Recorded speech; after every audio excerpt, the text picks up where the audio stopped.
In this video, I am celebrating because my channel has reached over 10,000 subscribers. A big thank you to every single one of you. We are becoming a big community that could fill a stadium. This is amazing. This is why I have decided to celebrate this event with a free giveaway. I am giving away one laser engraver for free to one of my lucky subscribers. But more on that later in the video. In the past year, I have acquired a lot of different laser engravers.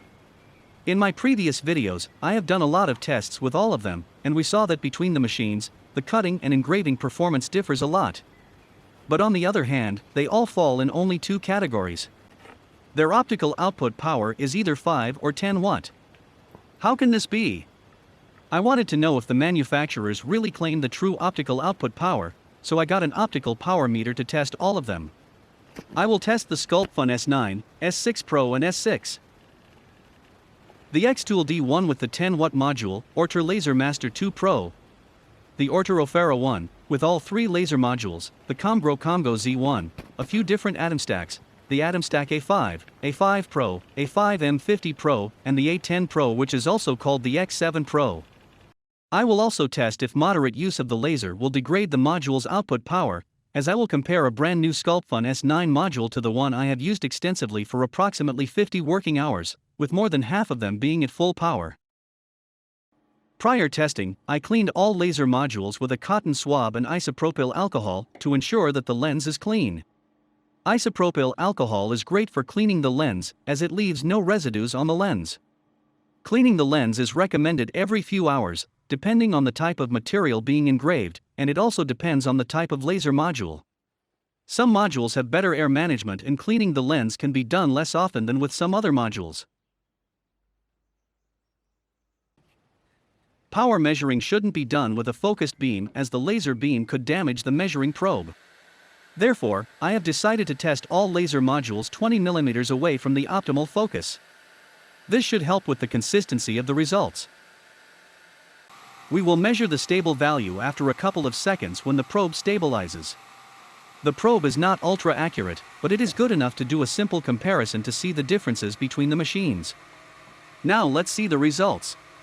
The Atomstack A10 Pro, also known as the X7 Pro, did a good job, putting out 9.83 watts.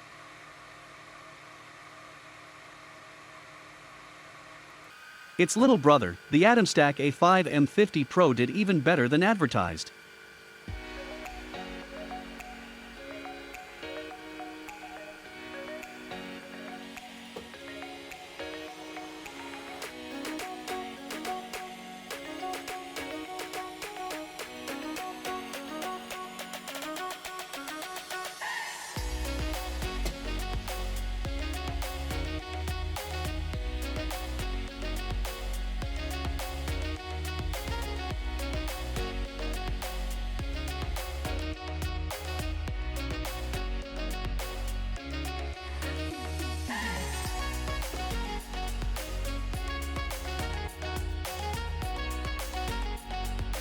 I have tested 2 Sculpfun S9 modules.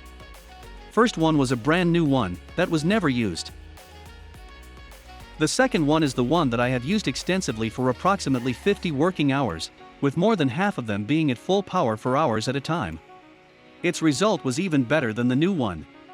This means that the module does not lose significant power with use at full power.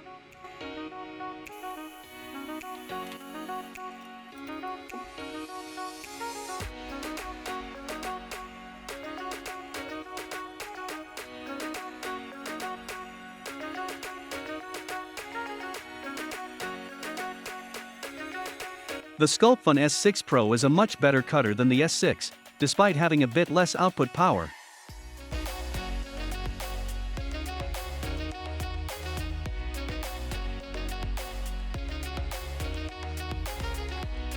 The Comgrow Comgo Z1 is the best one yet, outputting 11.1 watts, which is way more than advertised.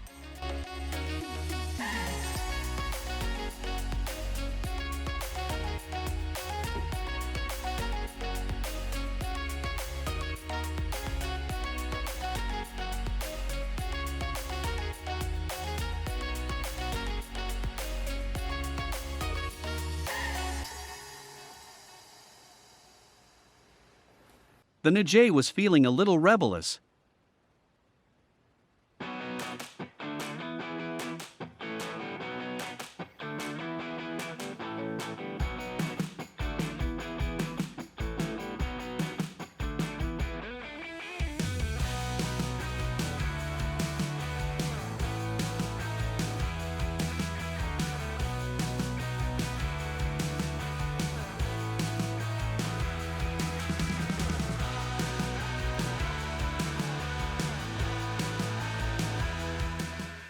The xTool D1 also did a great job, proving itself to be a great all-around machine.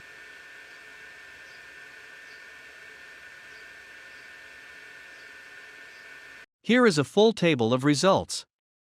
As we can see, some of the laser modules are above specification, but some are below the specified output. So, what can we conclude from this experiment? If you check my website hobbylasercutters.com, you can find articles with cutting performance tests for all these lasers. You will see that their cutting performance differs much more than the difference in output power we have measured here could suggest. So, what makes a good laser cutter if it is not the output power? The answer is inside the laser optical system. If a laser can focus the beam in a very small square-shaped spot, it will perform much better at cutting compared to a laser with the same optical power, but with a bigger focus spot size. A great example for this is the Sculpfun S9, which produces very clean cuts compared to similar machines with bigger focus spot size. So, when buying a new laser engraver, you should not only look at the power output, but also at focus spot size. But the problem is that the advertised focus spot size is often nowhere near the real one.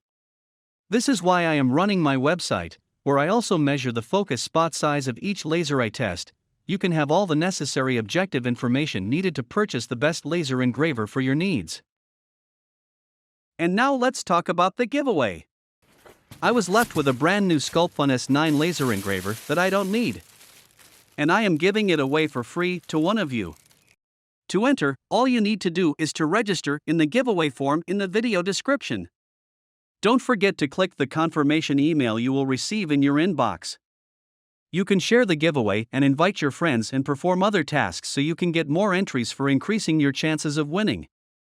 I will send the machine to the winner, and I will cover the shipping cost, but you are responsible to pay customs duties and import taxes as per rules in your country. The package will be sent from Europe. If this giveaway will be a success, I will be making more giveaways in the future since I have a few more machines to give away. Tell me in the comments if you would like to have more giveaways. Thanks for watching. Don't forget to leave a like and subscribe for more.